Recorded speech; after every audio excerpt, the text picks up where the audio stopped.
Agenda छोडेर आम्दानीतिर। आज मगरको युवा पुस्ता उद्यमी, स्वरोजगार र व्यवसायी बन्न उत्सुक छन्। डाक्टर विष्णुकुमार सिङ्जाली मगर। मुख्य मत। नेपालको संविधान 2072 जारी हुनुअघि जातीय पहिचानको आन्दोलन सडकमा तताएका मगरहरू आज के गर्दैछन्? यसबारे खासै अध्ययन अनुसन्धान भएको पाइँदैन। नेपालको जनसङ्ख्याको दृष्टिकोणले तेस्रो धेरै जनसङ्ख्या बोकेको मगर जाति आदिवासी जनजाति उत्थान राष्ट्रिय प्रतिष्ठान ऐन 2058 बमोजिम सुविधाविहीन आदिवासी जातिमा पर्छ। 2046 सालमा पुनर्स्थापना भएको बहुदलीय प्रजातन्त्रपछि जातीय पहिचानको चर्को आवाज उठ्यो। स्वर्गीय गोरेबहादुर खपाङ्गी मगर, एमएस थापा मगर, सुरेश आले मगरहरूको चर्को भाषणले मगरहरू सामूहिक पहिचानको आवश्यकता महसुस गर्ने स्थानमा पुगे। यसैले माओवादी जनयुद्धमा जातीय पहिचान र मुक्तिको आवाजको नीति लिएपछि माओवादी पार्टी मगरहरूकै रगत र पसिनामा रमाउन थाल्यो। सयौँले बलिदानी दिए। त्यसको असर तत्कालीन नेकपा एमाले, नेपाली काङ्ग्रेस जस्ता पार्टीहरूमा पनि पर्यो। त्यहाँ पनि मगरात र जातीय पहिचानको बहसका कुराहरू पार्टीभित्र प्रवेश गर्यो। पहिलो संविधान सभाको कार्यकालसम्म मगरहरूको साझा संस्था नेपाल मगर सङ्घ र पार्टीहरूसँग सम्बद्ध मगरका संस्थाहरूले संयुक्त मगर मञ्च नै बनाए। ठुला ठुला सभा तथा सम्मेलन, सडक आन्दोलनहरू गरे। दोस्रो संविधान सभाको कार्यकालको अन्त्यसम्म आउँदा सामूहिक पहिचानको आन्दोलन बिस्तारै मगरहरूमा पनि कमजोर हुँदै आयो। मगरहरूमा राज्य व्यवस्थाले ऐतिहासिक कालमा निर्माण गरिदिएको 18पन्थी मगर, 12पन्थी मगरको अवधारणा 18 मगरात र 12 मगरातमा विभाजित बन्दै थियो। ऐतिहासिक कालमा तत्कालीन राज्य सत्ताका कारण अर्घाखाँची, गुल्मी, बागलुङ, पर्वत तथा म्याग्दी जिल्लाका मगरहरूमा मगर भाषा बोल्न प्रतिबन्ध लगाइयो। सोही प्रतिबन्धका कारण मगर भाषाहरू फरक पर्न गएकाले मगरहरूको ऐक्यबद्धतामा कमजोरी थियो। एक आपसमा द्वन्द्व पनि थियो। तत्कालीन परिस्थितिले पहिचानको आन्दोलनमा ऐक्यबद्धता जनाए। बदलिँदो परिस्थितिसँग आज मगरहरू बदलिएका छन्। यसैले मगरहरू के गर्दैछन् भन्नेमा छोटो मन्थन गरिएको छ। सामूहिक लगानीमा रमाउँदै मगर। संविधान 2072को नेपालको परिस्थिति बदलियो। सडक र सदनबाट आफ्ना मुद्दा र सवालहरू सम्बोधन गराउन नसकेका मगरहरूको ध्यान स्थानीय निकाय र प्रदेशतर्फ मोडियो। पहिचानको आन्दोलन झन् छिन्न भिन्न बन्दै गयो। उनीहरूले साझा संस्था नेपाल मगर सङ्घ बिस्तारै कमजोर बन्दै गयो। मगर नेताहरूका चर्का भाषणले मगर समुदायमा प्रभाव पारेन, बरु समुदाय बिस्तारै सामूहिक व्यवसायतिर मोडिन पुग्यो। उनीहरू ठुला कम्पनीहरू स्थापना गर्न थाले। संविधान जारी भए लगत्तै मेघ मगर लगानीकर्ता समूह, नेपाल लाफा समूह, रिडी समूह, खुर्पेटो समूह लगायत थुप्रै समूह खुले। यस्ता कम्पनीको स्थापनाले मगर समुदायकै सोच बदलिदियो। बिना लगानी भविष्यको सुरक्षा गर्न सकिन्न। नेपाल जस्तो अव्यवस्थित देशमा भविष्यको सुरक्षा गर्न लगानी गर्नुपर्छ भन्ने चेतको विकास भएको छ। विशेष त विदेशी सेना वा नेपालमा जागिरी हुने वैदेशिक रोजगारीमा मात्र रमाउँथे। जागिर तथा रेमिटेन्सबाट आएको रकम गाउँघरमा टाटा बाठा जातिका मानिसका हातमा जाने गर्थ्यो। यस्तो प्रचलनबाट मगरहरूमा बिस्तारै आफ्नै लगानी गरी भविष्य सुनिश्चितको चेतना जाग्दैछ। मिग नेपालले काठमाडौँको पुरानो बस पार्कको उठ्न नसकेको टावर ठड्याउँदैछ। यस्तै गरी लगानीको अभावमा डुब्न लागेको एक विकास बैङ्कलाई उठाइदिएको छ। यस्तै गरी यसले रिसोर्टहरू, पर्यटन, व्यापार, व्यवसायमा पनि हात हालेको छ। मगरहरूबाट उसले आजसम्म करिब 5 अर्ब रुपियाँ लगानी गरिसकेको छ। यस्तै गरी रिडी र लाफा समूहले पनि व्यापार, व्यवसाय, घर जग्गा, रिसोर्ट तथा पर्यटन आदिमा हात हालेको छ। उनीहरूले पनि मगरहरूबाट झन्डै 3 अर्बको हाराहारीमा उठाएर लगानी गरेका छन्। आज मगरमा युवा पुस्ता उद्यमी बन्न, स्वरोजगार बन्न र व्यवसायी बन्न उत्सुक छन्।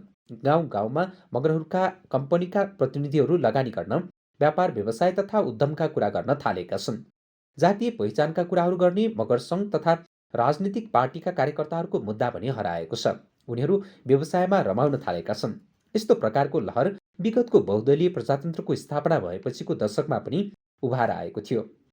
तत्कालीन समयमा व्यावसायिक कम्पनी, संस्था जिम्मा लिने मगर नेतृत्वको कमजोरीका कारण अधिकांश डुबेकाले मगरहरूमा वितृष्णा जागेको थियो।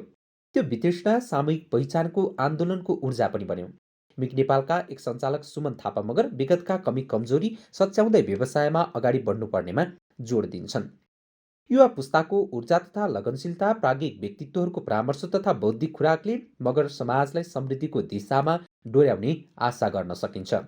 कर्मचारी तन्त्र, राजनीतिक व्यवस्था तथा राज्य सत्तामा मगरहरूको कमजोर पहुँच भयो। त्यसैले सामूहिक तथा व्यक्तिगत लगानीको भविष्यको सुनिश्चितता चाहिँ भविष्यले नै बताउँछ।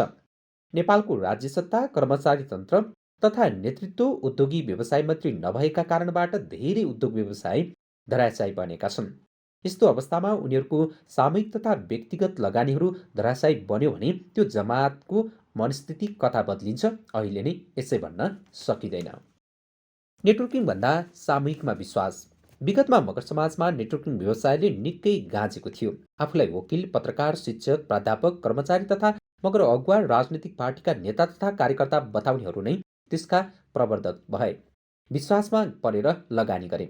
ठगिँदा ठग्ने मानिस तथा एजेन्ट आफ्नै मान्छे वा मगर अगुवा नै भएकाले उजुरी र मुद्दा मामिला गर्ने प्रचलन थिएन। नेटवर्किङ व्यवसायबाट केही टाठाबाठाले कमाए, अधिकांश मगरहरूले भने गुमाए। यसबाट विदेशी तथा स्वदेशी नेटवर्किङ व्यवसायले फाइदा उठाए। मगरहरूले धेरै पैसा अन्जान र लहैलहीमा विदेश पनि पठाए। त्यति बेला मगरको सामूहिक लगानी भन्ने कम्पनी थिएन। करिब 2 दशक यता सामूहिक लगानीमा मगर समाजमा आम रूपमा कुरा पनि उठिन। 2072 पछि भने युवा व्यवसायीले समूहमा सामूहिक लगानी गर्ने, वैधानिक रूपमा कम्पनी दर्ता गर्ने, नेपाल राज्यलाई वैधानिक रूपमा राजस्व तिर्ने प्रावधान अपनाए। अहिले आम मगरमा सामूहिक लगानीका कम्पनीहरूमा विश्वास बढेको छ। नेटवर्किङ व्यवसायप्रति चासो घट्न थालेको छ। मगर सङ्घ संस्थाप्रति घट्दो चासो। समग्र मगरहरूको हितको कुराकानी गर्ने, सामूहिक पहिचानका कुराकानी गर्ने, भाषा संस्कृति सम्बन्धी पैरवी गर्ने सामाजिक संस्थाहरू तथा मगरहरूको साझा संस्था नेपाल मगर सङ्घ छ। यसका भातृ सङ्गठनप्रति चासो घटेको छ। सङ्घको महाधिवेशन नभएको 6 वर्ष पुगेको छ, तर कुनै वास्ता छैन। सामूहिक लगानी तथा कम्पनीका विषयवस्तुमा आकर्षित छन्। विगतमा मगरका नेतृत्वहरूले गरेको गल्ती पूरा नहुने सपना बाँडेका कारण र उनीहरूको जीविकोपार्जन तथा सामाजिक व्यवस्थामा कुनै परिवर्तन ल्याउन सकेन। त्यसैले वितृष्णा बढेको हुन सक्छ। सङ्घ संस्थामा मगर जातिको सामूहिक हितभन्दा राजनीतिक खिचतानी पार्टीको काम भयो। संविधानले मगरलाई के कस्तो गर्दो रहेछ भनेर त्यसको असर आइ नसकेका कारण पनि मगरका सङ्घ संस्थाप्रति वितृष्णा बढेको हुन सक्छ। सामूहिक लगानीका कम्पनीहरूमा पनि आकर्षण बढेको छ। मगरहरूले साथीभाइ वा इष्टमित्र बढाउने हो भने कुनै सामूहिक लगानी गर्ने कम्पनीमा सदस्यता लिनुपर्ने बताउँछन्। उनीहरूको जमघट पनि व्यावसायिक कम्पनीहरूको कार्यक्रममा हुने गरेको छ। सामूहिक कम्पनीहरू एक आपसमा प्रतिस्पर्धा पनि गर्दैछन्। राजनीतिक दलहरूको बढ्दो चासो। मगरको चासो नेपाल मगर सङ्घ र मगर समुदायप्रति नभए पनि राजनीतिक पार्टीहरूको चासो भने मगर समुदायमा बढेको पाइन्छ। नेपालका ठूला साना पार्टीले आफ्नो सञ्जाल मगर समाजमा फिजाएका छन्। उनीहरूले आम मगरको साझा सङ्गठन नेपाल मगर सङ्घमा कब्जा जमाउने प्रयास गरिरहेका छन्। यो संस्था मार्फत मगरहरूलाई नै भोट ब्याङ्क बनाउने प्रचलन स्थापना कालदेखि वर्तमानसम्म नै छ। जनसङ्ख्याको दृष्टिकोणले महत्त्वपूर्ण भूमिका भएको र गण्डकी तथा राप्ती नदीको प्रसरण क्षेत्र सघन बस्ती छ। नेपालभर छरिएका छन्।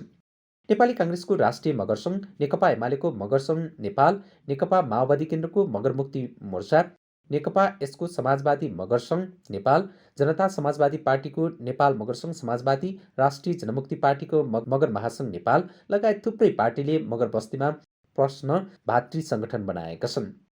यसले के देखाउँछ भने राजनीतिक दलहरू मगरहरूको पुर्ख्यौली भाषा संस्कृतिको संरक्षण र विकासको नाममा भोट ब्याङ्क बनाउन चाहन्छन्। राज्य सत्ताका मानिस मगरहरू राजनीतिक दलको नाममा एक आपसमा लडुन् भन्ने चाहन्छन्। विभाजन गरी राज्य गरको नीतिमा देखिन्छन्। विदेशी सङ्ख्या यथावत। संविधान 2072 पछि पनि मगरमा रोजगारका लागि विदेशी सङ्ख्या घटेको छैन। तत्कालीन राज्य सत्ताले ब्रिटिस इस्ट इन्डिया कम्पनीका लागि सैनिक सेवामा जान मगर, गुरुङ, राई, लिम्बूलाई बाध्य पार्यो। पहिले दोस्रो विश्वयुद्धमा मारिने र घाइते हुनेमा मगरहरूको सङ्ख्या सबैभन्दा धेरै थियो। यस्तो बाध्यता मगरमा बिस्तारै सांस्कृतिक रूपमा विकास भयो। दोस्रो विश्वयुद्धपछि पनि बिस्तारै आर्थिक उपार्जन बढी भयो। गोर्खा सैनिक र तिनका परिवारलाई बेलायतले हङकङ तथा बेलायतमा र भारतमा बसोबास गर्न दिएको अनुमतिले मगर समाजमा आउने रकम रेमिट्यान्स पनि बिस्तारै कम भएको छ। मगरका सङ्घ संस्थाले पनि सरसहयोगको रकम कम पाउने गरेका छन्। पछिल्लो समयमा राज्य सत्ताले युवालाई रोजगारी तथा अध्ययनका लागि विदेश धपाउने नीति अङ्गीकार गर्यो, जसले मगर युवामा विदेशी नै लहर फात्तै बढेको छ। यसले मगर समाजमा फेरि पनि परिवारका सदस्यहरू छुट्टा छुट्टै बस्नुपर्ने बाध्यता छ। यसले निम्त्याएका विकृति पनि प्रशस्त छ। यसले सामूहिक पहिचानको सडक आन्दोलन गर्न सक्ने र सरकारी निकायका नीतिगत प्रभाव पार्न सक्ने युवा पुस्ताको अभाव छ। हिजो जातीय पहिचानको आन्दोलनका लागि सडक आन्दोलनमा सहभागी सशस्त्र जनयुद्धमा समाहित मगर युवा आज विदेशी श्रम क्षेत्रमा रहेका छन्। विदेशमा रहेकै कारण सामाजिक सञ्जालमा सामूहिक पहिचानबारे खरो कुरा गर्ने प्रचलन बढेको छ। अन्तमा जनसङ्ख्याको दृष्टिकोणबाट तेस्रो धेरै जनसङ्ख्या भएको मगर जातिको आफ्नै भाषा संस्कृति छ, तर पनि आजसम्म विश्वविद्यालयमा पठन पाठन हुन सकेको छैन। यसैले मगरको बारेमा प्राज्ञिक रूपमा समालोचनात्मक विश्लेषण र तर्क गर्न सक्ने जमातको कमी छ। 2072 पछि मगरहरू व्यापार व्यवसायमा सामूहिक रूपमा लागेका छन्। नेपालको उत्पादन र उपभोगमा आएको परिवर्तनसँगै जीविकोपार्जनका लागि व्यक्तिगत व्यापार व्यवसाय र उद्यम गर्ने मगरहरूको सङ्ख्या पनि बिस्तारै बढ्दैछ। यसले आम मगरले उठाएको जातीय पहिचानको मुद्दा पनि तत्काल सेलाएको छ। मगरहरू भने आफ्नै जीविकोपार्जन, सामूहिक उद्यम तथा व्यवसायमा रमाइरहेका छन्। 2078 फागुन 25 गते बुधबारका दिन अन्नपूर्ण राष्ट्रिय दैनिकमा डाक्टर विष्णुकुमार सिङ्जाली मगरले लेख्नुभएको प्रकाशित भएको यो लेख